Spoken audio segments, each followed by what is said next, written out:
Hello friends, welcome to the Learner Study Place. I think you all are good, fit and fine.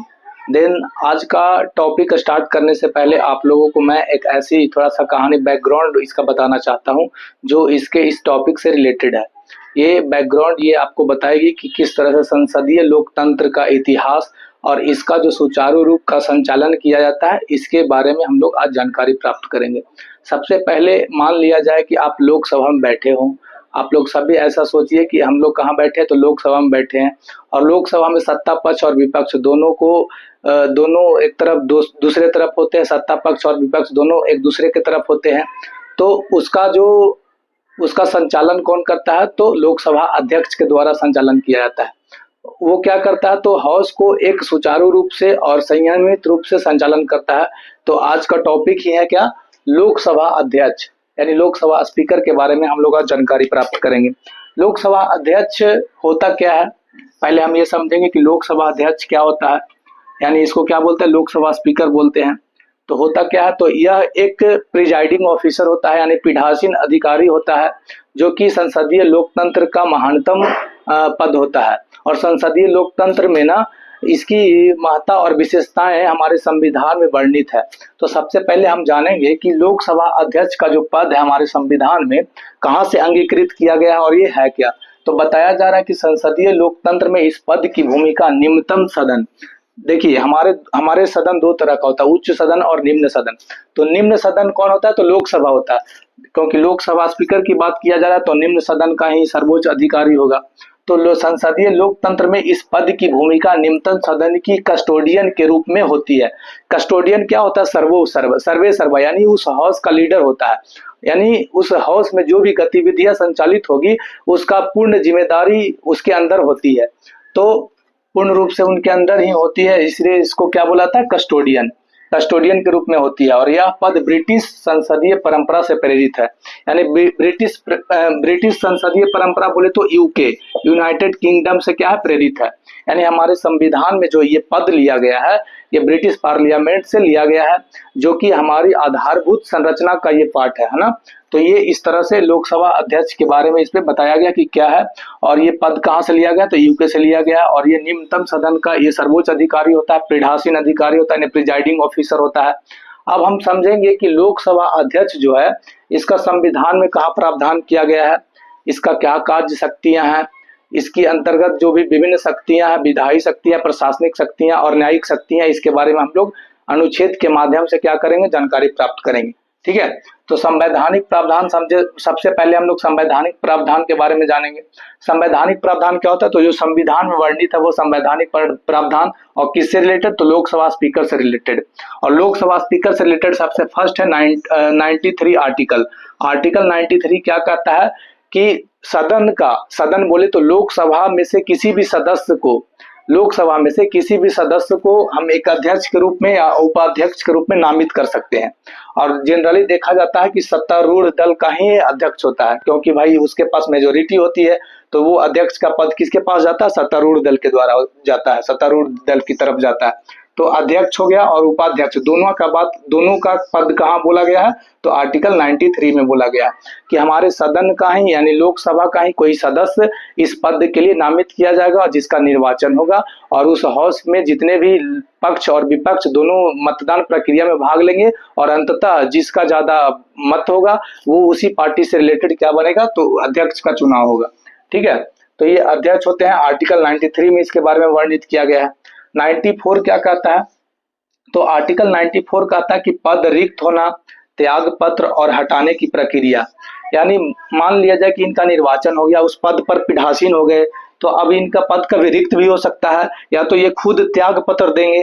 तो article 94 में ये इस बात को इंगित किया गया है कि जो उनका पद रिक्त होगा और पद रिक्ति के उपरांत क्या होगा? तो उसके बाद ना उनके जगह पे कौन आएंगे? तो उपाध्यक्ष हाउस को एड्रेस करेंगे। ओके, तो उपाध्यक्ष को बात यहाँ पे बता दिया गया आर्टिकल 93 में ही। तो अगर हाउस में आपका पद रिक्त हो जाता है, किसका? अध्यक्ष का, और पद रिक्त कहने का मतलब यह हुआ कि अगर मान लिया जाए, क्योंकि पद उनका पद किससे मिला गया, क्योंकि लोकसभा सदस्य ही होते हैं, तो लोकसभा की सदस्यता उनका रद्द कर दिया जाता है किसी कारणवश, या एंटी डिफेक्शन लॉ तो नहीं बोल सकते हैं, लेकिन किसी कारणवश, यानी मान लिया जाए कि कोर्ट में कोई मामला चल रहा हो पहले से और उन पर न्यायिक जुर्माना या न्यायिक मामले आरोपित किए जाते हैं, तो इस केस में उनकी जो सदस्यता क्या हो जाएगा, रद्द हो जाएगा। क्योंकि पीपुल ऑफ रिप्रेजेंटेशन एक्ट 1951 यही कहता है कि अगर किसी भी व्यक्ति पर 2 या 2 वर्ष से अधिक की सजा होती है तो उसके अंतर्गत क्या होगा, तो उसकी सदस्यता रद्द भी हो सकती है। तो अगर देखा जाए तो अध्यक्ष क्या है, तो अध्यक्ष एक लोकसभा का सदस्य भी है, लोकसभा का सदस्य है, तो लोकसभा का सदस्य है और लोकसभा की सदस्यता रद्द कर दिया जाता है तो उनकी कुर्सी भी जाएगी, यानी पद क्या हो जाएगा, रिक्त हो जाएगा।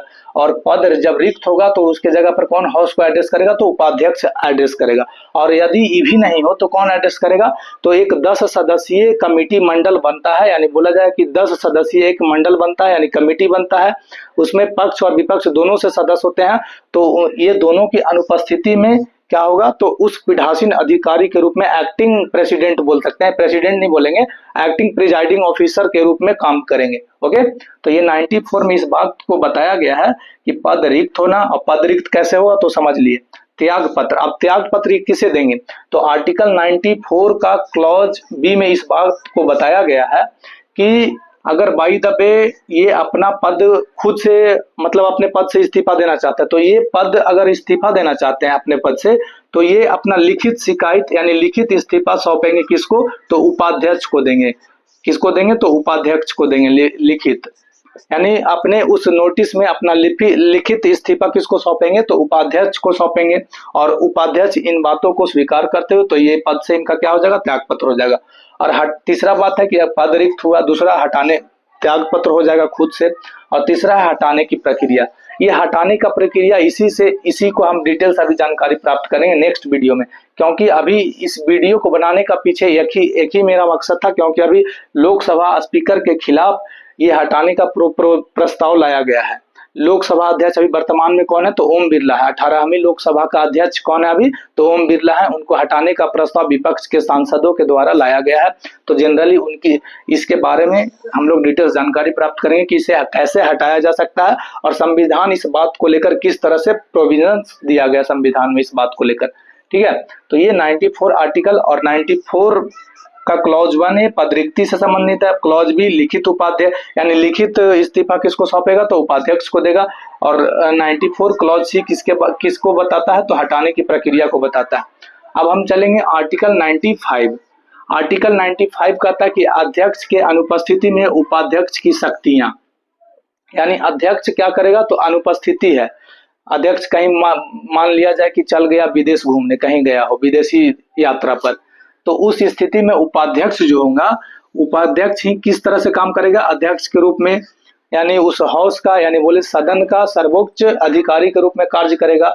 और जिस तरह से अध्यक्ष का कार्य संचालन नियमावली के तहत सारे शक्तियां दी गई है, उसी प्रकार से उनकी अनुपस्थिति में ना उपाध्यक्ष को भी कार्य संचालन नियमावली के अंतर्गत सारा शक्तियां किनके अंतर्गत दिया जाता है, तो उपाध्यक्ष के अंतर्गत। तो यही बताया गया आर्टिकल 95 में कि अध्यक्ष की अनुपस्थिति में उपाध्यक्ष की शक्तियां किस तरह से होगा, तो अध्यक्ष के जैसा ही होगा। ओके, अब हम लोग आर्टिकल 96 में बोलेंगे।